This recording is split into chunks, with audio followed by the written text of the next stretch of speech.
Hello friends, welcome back to my channel Shaina Goel. So friends, we are going to continue our series of mathematics. So आज का हमारा topic है बहुत important, what will be the unit digit, यानी कि किसी भी आपको आपके सामने कोई भी सम दिया हुआ है उसका इकाई अंक क्या होगा, यानी कि उसके यूनिट प्लेस पर क्या आएगा. For example 6382.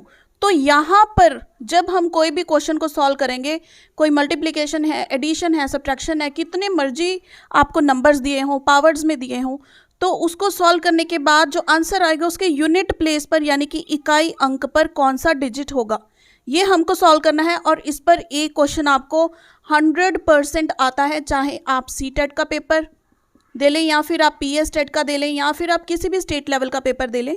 तो ये बहुत इंपॉर्टेंट अलग से टॉपिक नहीं है, ठीक है, बीच में ही ये चीज़ें करवाते हैं, लेकिन मैं आपको प्रॉपर ट्रिक्स के साथ ये बताना चाहती हूँ, तो इसके लिए अलग एक सेशन आज मैं लेकर आई हूँ. सो आई होप इससे आपको काफ़ी हेल्प मिलेगी अदर्स क्वेश्चन सॉल्व करने में भी. क्लियर? सो फ्रेंड, सेशन को कंप्लीट देखिएगा, क्योंकि कोई भी ट्रिक अगर आप मिस करेंगे तो फिर आपका उस टाइप का सम सॉल्व नहीं हो पाएगा.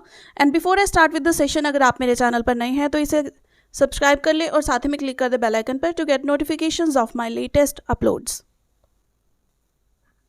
सो जो इसके रूल्स हैं या हम कह सकते हैं कि शॉर्ट ट्रिक्स हैं वो आपके सामने हैं. आप एक बार इसका स्क्रीनशॉट ले लीजिए, उसके बाद पूरी इस पे बोर्ड पे हॉच पॉच हो जाएगा, तो वो नीट एंड क्लीन नहीं रहेगा.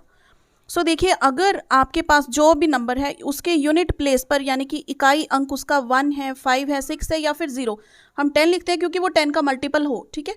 तो 0 हो तो उसकी कोई भी पावर हो, ऑड हो, इवन हो, फॉर एग्जाम्पल 5 पावर 3 हो या 6 पावर 9 हो, कोई मर्जी पावर हो इन डिजिट्स की, तो वो उसके इकाई अंक या फिर उसके यूनिट प्लेस पर कौन सा डिजिट आएगा वो नंबर खुद, यानी कि अगर 1 की पावर कुछ भी है तो आप आंख बंद करके उसका आंसर 1 टिक कर सकते हैं. कोई आपको कैलकुलेशन करने की जरूरत नहीं है, ठीक है. ये बिल्कुल सिंपल है कि 1, 5, 6 और 0 ये अगर आपको क्वेश्चन में मिलते हैं, फॉर एग्जाम्पल आपने कैलकुलेट करना है 5 की पावर 65, इसके यूनिट प्लेस पर क्या आएगा, तो आप कैसे कैलकुलेट करेंगे ही नहीं, क्योंकि इसका क्या है, कोई मर्जी पावर हो, 5 की यूनिट प्लेस पर क्या आएगा, 5 ही आएगा, तो आप अपनी ऑप्शन 5 को टिक कर देंगे. ठीक है, ये चीज़ क्लियर हुई फर्स्ट. नेक्स्ट उसके बाद देखिए क्या है कि अगर आपके पास यूनिट प्लेस में आता है 2 या फिर 3 या 7 या फिर 8, ठीक है, इसकी कोई भी पावर है, हमने उस पावर को किस तरह से ब्रेक करना है कि एक तो वो 4 का मल्टीपल बन जाए, उसके बाद जो भी पावर बाकी बचती है उसको हम अलग से लिख लेंगे, क्योंकि 2 की power 4 times of any number, ठीक है, 2 की पावर 4n अगर है तो उसके यूनिट प्लेस पर 6 आएगा. ये कुछ रूल्स हैं. अदरवाइज तो हम सिंपल भी कर सकते हैं. फॉर एग्जाम्पल 2 पावर 5 है तो इसको कैसे लिख सकते हैं, 2 पावर 4 मल्टीप्लाई बाय 2, इस तरह से लिख सकते हैं. 2 पावर 1 हमने एक्सपोनेंट्स में किया था कि पावर्स को हम किस तरह से ब्रेक कर सकते हैं या फिर कंबाइन कर सकते हैं. तो इसकी हमें पता है, इसकी यूनिट प्लेस पर क्या आएगा, 2 की पावर 4, इसकी यूनिट प्लेस पर क्या आने वाला है 6 मल्टीप्लाई बाय 2 की पावर 1 है तो 2, 6 2 12. हमें 12 के 1 से कोई मतलब नहीं है, हमें सिर्फ देखना है कि यूनिट प्लेस पर क्या आएगा. हम जब भी इसमें कैलकुलेशन करेंगे तो हम यूनिट प्लेसेस ही उठाएंगे, पूरी कैलकुलेशन आपने बिल्कुल भी नहीं करनी है, वरना टाइम वेस्टेज है. इसी तरह से अगर आपको क्वेश्चन में आ जाए 7 की पावर 38 है, ठीक है, इसकी यूनिट प्लेस पर क्या आएगा, इसका इकाई अंक क्या होगा, तो देखिए 38 4 का मल्टीपल नहीं है, इसके पास ऐसा कौन सा नंबर है जो 4 से डिवाइड होता है. हमें पता है 36 क्या है, 4 से डिवाइड हो जाता है, ठीक है. तो हम इसको किस तरह से ब्रेक करेंगे, 7 पावर 36, ठीक है, मल्टीप्लाई बाय कितनी पावर बच गई पीछे, 2. क्लियर हो गया. अब इसको 4 की पावर n, ये चीज़ क्या बन गई, हमारा फॉर्मूला पुट हो सकता है, हमारी जो शॉर्ट ट्रिक है. तो इसका जो यूनिट प्लेस है हमें पता है वो 1 होगी, तो ये क्या हो गया, 7 7 सा 49, 4 को छोड़ो सिर्फ 9 लिखो, तो ये क्या आ गया, इसकी यूनिट प्लेस पर 9 आ गया. ठीक है, तो इसको हमने पूरा कैलकुलेट नहीं करना, सिर्फ हम यूनिट प्लेसेस को उठाएंगे और फर्दर मल्टीप्लाई करते जाएंगे. अभी देखिए इसके रिलेटेड बहुत सारे क्वेश्चंस हम आज के सेशन में ही प्रैक्टिस करने वाले हैं, और साथ ही में आपको मैं कुछ क्वेश्चंस होमवर्क भी असाइन करूंगी ताकि आप लोग खुद से भी प्रैक्टिस कर पाएँ. ये चीज़ क्लियर हुई, ठीक है. ये अब ध्यान रखना कि 1, 5, 6 और 0 ऐसे नंबर्स हैं जिसकी कोई मर्जी पावर लगा दो तो वो नंबर खुद ही होते हैं. तो उसके बाद 2, 3, 7 एंड 8 ऐसे नंबर्स हैं जिनकी पावर को 4 के मल्टीपल में हम ब्रेक कर लेंगे, फिर उनकी जो यूनिट प्लेस है वो आपके सामने दी गई है, ठीक है. उसके बाद देखिए अगर यूनिट प्लेस पर 4 आता है, जैसे 4 स्क्वायर करेंगे क्या आएगा इसकी यूनिट प्लेस पर 6, अगर 4 क्यूब कर देंगे, 4 4 जा 16, 4 जा 64, तो 2 डिजिट्स हैं जो 4 की पावर आप कुछ भी कर दें तो 2 ही डिजिट्स आएंगे, या तो 6 आएगा या 4 आएगा। तो उसके लिए ये हमारे पास एक शॉर्ट ट्रिक है कि 4 की पावर n क्या होगा। अगर तो n ऑड है, देखिए यहाँ पे n क्या है, ऑड है, तो आपके पास आंसर क्या आएगा, यूनिट प्लेस पर 4 आएगा। अगर n हमारे पास इवन है, इवन देखिए 2, 4 पावर 2, तो फिर क्या आएगा, आंसर यूनिट प्लेस पर 6 आएगा। ये चीज़ क्लियर हुई। इसी तरह से हमारे पास 4 जिस तरह से इसका बनता है उसी तरह से 9 का बनता है। 9 की पावर n, अगर तो n इवन है फिर आएगा 1। देखिए 9 स्क्वायर, 9 9 जा 81, यूनिट प्लेस पर क्या आ गया, 1 आ गया। अगर हम इसका क्यूब कर दें, 9 9 जा 81, 1 9 जा 9, 81 का मैंने 8 छोड़ दिया, हम सिर्फ यूनिट प्लेसेस को देख रहे हैं। क्लियर हो गया। तो इसका आंसर या तो 1 आएगा या 9 आएगा। हमेशा 9 की आप कोई भी मर्जी पावर ले लीजिए, उसकी यूनिट प्लेस पर या तो 1 आएगा या 9 आएगा। ठीक है, अगर आप इसको हाँ ठीक है, ये चीज़ समझ में आ गई। तो अगर n इवन है तो क्या आएगा, आंसर हमारा 1 आएगा। अगर n ऑड है तो आंसर क्या आएगा, 9। And now we will see the questions related to this. ये चीज़ें आप ध्यान में रखिएगा कि यूनिट प्लेस पे क्या आता है, उसके बेसिस पर ही हम सारे जो क्वेश्चंस हैं वो अटेम्प्ट करने वाले हैं। सो देखिए हमारा फर्स्ट क्वेश्चन, मैंने ये जो थे कॉम्बिनेशंस हमने बताए थे ये साइड में लिख दिए हैं ताकि हम बार बार दोबारा से वो चीज़ डिस्कस करने की ज़रूरत ना पड़े। तो देखिए फर्स्ट क्वेश्चन है 63 मल्टीप्लाई 89 मल्टीप्लाई 42, इसके यूनिट प्लेस पर क्या आएगा। ठीक है, मैं कंप्लीट क्वेश्चन नहीं लिख रही हूँ क्योंकि हम डील ही यूनिट प्लेस के साथ कर रहे हैं। इसको सॉल्व करने के बाद यूनिट प्लेस पर क्या आएगा, हम ये सभी नंबर्स भूलते हैं। 6 को छोड़ो, 8 को छोड़ो, 4 को छोड़ो। ठीक है, 9 3 जा 27, 7 आ गया, 7 2 जा 14, क्या आ गया हमारे पास, 4। सिंपल। अगर आप यूनिट प्लेसेस को ही उठाएंगे विद इन सेकेंड्स, देखिए आपके सम जो है आपके सामने सॉल्व हो जाएंगे। ठीक है, उसके बाद अब देखिए ये पूरी की पूरी सीक्वेंस है, बिल्कुल विद इन सेकेंड्स ये भी सॉल्व होने वाला है।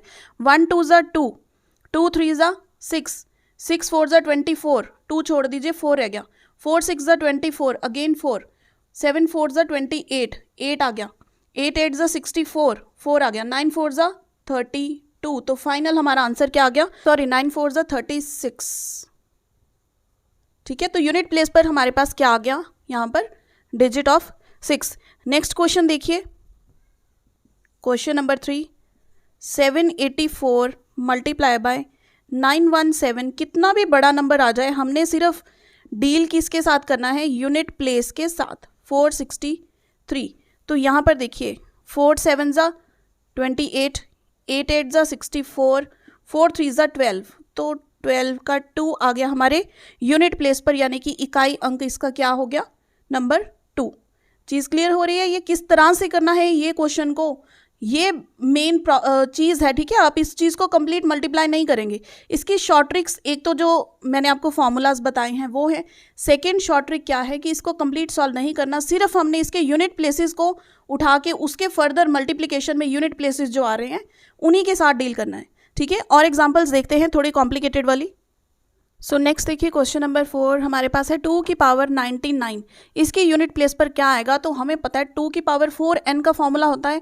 तो अगर हम इसको देखें कि 99 को अगर आप 4 से डिवाइड करेंगे तो क्या आ जाएगा हमारे पास, 96 कंप्लीटली डिवाइड होता है ना, तो हम इसको ब्रेक कैसे कर देंगे, 96 पीछे क्या बच गया, 3 बच गया। ठीक है, ये चीज़ समझ में आ रही है किस तरह से हमने ब्रेक किया। 96 4 पे जाता है, हम 4 का मल्टीपल बनाना चाहते हैं इस चीज़ को, क्योंकि हमारे पास फॉर्मूला है 2 की पावर 4n, इसके यूनिट प्लेस पर क्या आएगा, 6 आएगा। तो यानी कि इस चीज़ के यूनिट प्लेस पर क्या आ रहा है, 6 आ रहा है। इसको सॉल्व करें, 2 2 जा 4 2 जा 8, यहाँ पे 8 6 जा 48, तो 8 क्या आया यूनिट प्लेस पर। 2 की पावर अगर हम 99 करते हैं तो इसकी यूनिट प्लेस पर कौन सा डिजिट आ गया, 8। ये चीज़ क्लियर हो गई। नेक्स्ट देखिए 184 की पावर, ये जो भी पावर है हमें किस चीज़ से मतलब है, सिर्फ 4 से, और सिर्फ जो ये पावर है ये ऑड है या इवन है। हमने फॉर्मूला किया था अगेन, 4 की पावर अगर ऑड है, ठीक है, अगर 4 की पावर ऑड है तो उसकी यूनिट प्लेस पर क्या आएगा, 4 आ जाएगा। अगर ये देखिए पहले ये क्वेश्चन करवा रही हूँ, 4 की पावर इवन है तो उसकी यूनिट प्लेस पर क्या आएगा, 6 आ जाएगा। ये चीज़ क्लियर हुई। उसी तरह से 189 है तो हमें सिर्फ 9 देखना है और देखना है इसकी पावर जो है वो ऑड है या इवन है। 9 की पावर अगर हमारे पास ऑड होती है तो उसकी यूनिट प्लेस पर क्या आता है 9। अगर 9 की पावर इवन है तो उसकी यूनिट प्लेस पर क्या आएगा 1। ये नंबर कितना मर्जी बड़ा हो, ये नंबर कितना मर्जी बड़ा हो, हमें कोई दिक्कत नहीं है, कोई टेंशन नहीं है। हमने सिर्फ इस डिजिट को देखना है और इस डिजिट को देखना है और हम अपना आंसर झट से लिख सकते हैं, कोई कैलकुलेशन की ज़रूरत नहीं है इसके लिए। ये चीज़ क्लियर हो गई। देख लिए, हमें ये बड़ा लग रहा है सम, लेकिन अगर हमें इसकी शॉर्ट ट्रिक पता है तो हम सीधा इसका आंसर लिख सकते हैं। ये चीज़ क्लियर हुई। अब थोड़ी और क्वेश्चंस देखते हैं। सो नेक्स्ट देखिए क्वेश्चन किस तरह से आपको आ सकता है। 7 की पावर 95 प्लस 3 की पावर 58 अगर हम करते हैं तो इसकी यूनिट प्लेस पर क्या आएगा। ठीक है, 7 कहाँ पे लाई करता है। देखिए 7 की पावर को हमने फिर से किस फैक्टर्स में तोड़ना है कि ये 4 का मल्टीपल बन जाए। इसको हम क्या लिख सकते हैं, 7 की पावर 92 मल्टीप्लाई बाय कितना बच गया पावर पीछे 3 बच गई, प्लस 3 की पावर 58 तो 3 भी, इसके भी हमने क्या फैक्टर्स बनाने हैं 4 का मल्टीपल। 3 पावर 56 मल्टीप्लाई कितना बच गया पीछे 3 का स्क्वायर। तो हमें पता है कि 7 की पावर अगर 4 का फैक्टर है तो उसका यूनिट प्लेस पर क्या आता है 1 मल्टीप्लाई बाय 7 क्यूब, प्लस 3 की पावर अगर 4 n है तो उसकी यूनिट प्लेस पर भी क्या आएगा 1 मल्टीप्लाई बाय 3 स्क्वायर। इतनी चीज़ समझ में आ गई। ठीक है, तो अब देखिए 7 7 जा 49, 7 जा 63, तो यूनिट प्लेस पर क्या आ गया 3। ठीक है, हमने कोई आगे वाले नंबर्स नहीं देखने क्योंकि हमने इसको ऐड करके पूरा नंबर नहीं देना है, सिर्फ हमने यूनिट प्लेस ही बतानी है, तो हम यूनिट प्लेस ही उठा रहे हैं। ठीक है, प्लस 3 3 जा 9, 9 प्लस 3 12, तो यूनिट प्लेस पर क्या आ गया हमारे पास ओनली डिजिट 2। ये चीज़ समझ में आई किस तरह से हुआ। सबसे पहले हमने 7 की जो पावर है इसको 4 का फैक्टर बन जाए इस पावर में डिवाइड कर दिया, क्योंकि 92 क्या है 4 पर कंप्लीटली डिवाइड हो जाता है, तो पावर पीछे कितनी बच गई 3, यहाँ पे 56 कर दिया, पीछे कितनी पावर बच गई 2। तो इस तरह से हमने ये प्रोसेस किया, तो हमारे पास यूनिट प्लेस पर क्या आ गया only digit 2। Next question number 10 देखिए, 6 पावर 15 प्लस 7 पावर 4 प्लस 9 की पावर 13, इसकी यूनिट प्लेस में हमने देखना है। तो पहले 6 का क्या ट्रिक थी, 6 उन डिजिट्स में से लाई करता है कि इसकी पावर कुछ मर्जी कर दीजिए तो इसकी यूनिट प्लेस पर क्या आएगा 6 खुद ही आएगा। ठीक है, चाहे 15 है 14 है 150 है, कोई मर्जी आप पावर कर दीजिए 6 की, उसका यूनिट प्लेस पर इकाई अंक उसका क्या होगा ओनली डिजिट 6। प्लस अब 7 की पावर 4 है, देखिए 7 की पावर सीधा ही 4 का फैक्टर आ गया हमारे पास, तो इसकी यूनिट प्लेस पर क्या आ जाएगा 1 आ जाएगा। 9 पावर 13 है, अब 13 क्या है ऑड है कि इवन है, ये ऑड नंबर है, तो इसकी यूनिट प्लेस पर क्या आ जाएगा 9 आ जाएगा। ठीक है, तो इसको ऐड कर दीजिए, 6 प्लस 1 7, 7 प्लस 9 16, लेकिन हम 1 नहीं चाहते, हम सिर्फ यूनिट प्लेस को देखेंगे, तो इसकी यूनिट प्लेस पर क्या डिजिट आ जाएगा दैट इज 6। आई होप ये इंटरेस्टिंग भी लग रहा होगा, मुझे तो बहुत इंटरेस्टिंग लगते हैं इस तरह के जो क्वेश्चंस होते हैं। ठीक है, तो देखिए आप जितनी प्रैक्टिस करेंगे ना उतना ही आपका माइंड उस चीज़ में इन्वॉल्व हो जाएगा और आपको ये चीज़ें याद हो जाएंगी कि 2 की पावर अगर 4n है तो उसकी यूनिट प्लेस पर 6 आएगा, अगर इसकी पावर 4n है या फिर 7 की पावर 4n है तो यूनिट प्लेस पर क्या आएगा 1 आएगा। ठीक है, तो अगर 8 की पावर 4n है तो उसकी यूनिट प्लेस पर क्या आएगा 6 आएगा।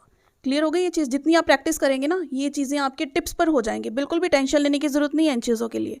नेक्स्ट क्वेश्चन देखिए, हमने प्लस के डील कर लिया, अब थोड़ा माइनस के क्वेश्चन को भी देख लेते हैं। इसी चीज़ को मैं माइनस की फॉर्म में ले आई हूँ। तो देखिए 7 की पावर 95 है, तो इसको हम किस तरह से ब्रेक करेंगे, 7 की पावर 92 थोड़ी सी ऊपर से देख लेते हैं, कर ही चुके हैं हम, तो 7 क्यूब माइनस 3 की पावर 56 मल्टीप्लाई बाय 3 स्क्वायर। तो यहाँ पर क्या आ गया हमारे पास 7 क्यूब माइनस 3 स्क्वायर, 7 7 जा 49, 7 जा 63 लिख लो, कोई फ़र्क नहीं पड़ता, हमें 3 के आगे 8 एक भी डिजिट लगाना है, चाहे आप यहाँ पे 1 लिख लीजिए 6 लिख लीजिए, कोई फ़र्क नहीं पड़ता। अभी पता लगेगा क्यों लिखने की ज़रूरत है। चलिए मैंने यहाँ पे सपोज 3 ही लिख लिया, हमने यूनिट प्लेस के साथ डील कर रहे हैं ना, तो 3 3 जा 9, अब 3 माइनस 9 करेंगे तो आप सोचेंगे यहाँ पे -6 आएगा, लेकिन ये नंबर बड़ा है ना, तो यहाँ पे कुछ मर्जी लगा दीजिए, हमने सिर्फ यूनिट प्लेस देखनी है। तो 9 में से 13 में से या फिर यहाँ पे 23 भी हो, 23 में से 9 निकाले या फिर 13 में से 9 निकालेंगे आप, तो यूनिट प्लेस पर तो 4 ही आएगा ना, यूनिट प्लेस पे तो कोई और नंबर नहीं आने वाला। इसलिए हमें यहाँ पर कोई ना कोई एक डिजिट लिखना ज़रूरी है, क्योंकि हम इसको नेगेटिव नहीं कर सकते। तो 1 लिख लीजिए या फिर 2 लिख लीजिए या फिर 6 लिख लें, कोई फ़र्क नहीं पड़ता, ठीक है। तो 13 में से 9 निकाले, हमारे पास कितने बचते हैं 4। So this is the answer कि इसकी यूनिट प्लेस पर कौन से डिजिट आएगी, दैट विल बी 4। इस चीज़ में कोई प्रॉब्लम तो नहीं है? अगर इस चीज़ में कोई भी प्रॉब्लम है तो आप मुझे कमेंट कर सकते हैं, तो इसके रिलेटेड और क्वेश्चंस मैं आपके साथ डिस्कस कर लूँगी। अदरवाइज़ आप होमवर्क अब इसका ले सकते हैं। एक लास्ट क्वेश्चन और देख लीजिए होमवर्क लेने से पहले, इस तरह का क्वेश्चन भी आपने को देखने को मिल सकता है। तो हमने नंबर सिस्टम की जो स्टार्टिंग की सेकेंड या थर्ड आई थिंक सेशन में हमने ये चीज़ डिस्कस की थी कि sum of first n natural numbers, ठीक है, उसका फॉर्मूला क्या होता है। तो यहाँ पे इस चीज़ को अगर आप सॉल्व करेंगे, इसकी यूनिट प्लेस पर क्या डिजिट आएगा, तो हमें फर्स्टली इसका सम निकालना है। n यहाँ पर क्या है, ये देखिए, ये फॉर्मूला होता है ना इसका, n प्लस 1 डिवाइडेड बाई 2। तो यहाँ पर n की वैल्यू कितनी है, n है 20। तो यहाँ पर हम क्या लिख देंगे, 20 plus 1 divided by 2, 20 multiply by 21 divided by 2। तो ये क्या आ गया, 10 आ गया। तो यहाँ पर इसकी यूनिट प्लेस पर क्या डिजिट आ रहा है, 21 मल्टीप्लाई बाई 10 कितना हो गया, 210। तो यूनिट प्लेस पर कौन सा डिजिट आ गया, 0। सो फ्रेंड्स, ये हैं आपके practice questions as a homework, आप इसको समझिए और इसका आंसर आप सॉल्व करके मुझे बताइए कमेंट सेक्शन में। Let's see how many of you have understood this session thoroughly, ठीक है। तो इस चीज़ में अगर आपको कोई भी डाउट हो तो वो भी आप मुझे कमेंट करके बता सकते हैं। कोई स्पेसिफिक क्वेश्चन आप करना चाहते हैं तो भी आप मुझे कमेंट करके बता सकते हैं। सो ये क्वेश्चंस आप सॉल्व कीजिए और फ्रेंड्स आने वाले सेशंस को डेफिनेटली देखिए। और साथ ही में हमारी CDP की क्लासेस चल रही हैं, बहुत ही कम टॉपिक समझ लीजिए, 15% सिलेबस हमारा CDP का रह गया है। बाकी कंप्लीट सिलेबस हम डिस्कस कर चुके हैं along with the practice questions या फिर multiple choice questions and the previous questions जो ऑलरेडी CTET के या फिर PTET के पेपर में आ चुके हैं। सो फ्रेंड्स, आप वो सेशंस भी डेफिनेटली अटेंड कीजिएगा। सीरीज़ आपको चैनल की प्लेलिस्ट में मिल जाएगी, CDP की भी और मैथमेटिक्स की सीरीज़ की भी, ठीक है। तो ये देखिए, ये जो भी चीज़ें मैं डिस्कस कर रही हूँ आपके साथ, ये ऐसे नहीं है कि सिर्फ आपको PTET के सिलेबस का करवा रही हूँ या फिर CTET के सिलेबस का करवा रही हूँ। तो अगर आप दोनों में से कोई भी पेपर दे रहे हो तो दोनों एग्ज़ाम्स का सिलेबस ये सीरीज़ कम्प्लीटली कवर करती हैं। तो सभी बच्चे ये सीरीज़ देख सकते हैं, CTET के लिए, PTET के लिए एंड अदर स्टेट्स के टेट के लिए ये सीरीज़ आपका सिलेबस कंप्लीट करती हैं। क्लियर? सो आप CDP की क्लासेस चेकआउट कीजिए और मैथमेटिक्स की क्लासेस ये आप देखिए। इसके बाद हम इंग्लिश के क्लासेस भी स्टार्ट करेंगे। सो फ्रेंड्स, फिलहाल के लिए इतना ही। और आज का सेशन अगर आपको हेल्पफुल रहा हो तो इसको लाइक एंड शेयर ज़रूर कीजिएगा and see you in the next video. Till then keep watching friends.